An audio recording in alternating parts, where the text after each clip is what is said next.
యుగ సమాప్తి వరకు నీతో కూడా ఉండి ఆత్మతోడ నడిపింతు.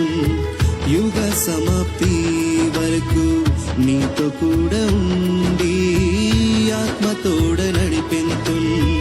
కను పాప వలె నిన్ను సురక్షితుని చేసి దుష్టత్వము నుండి కాపాడేదన్.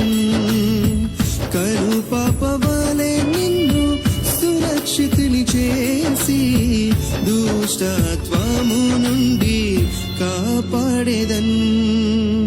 నేను నిన్ను ఎన్నడూ వీడువ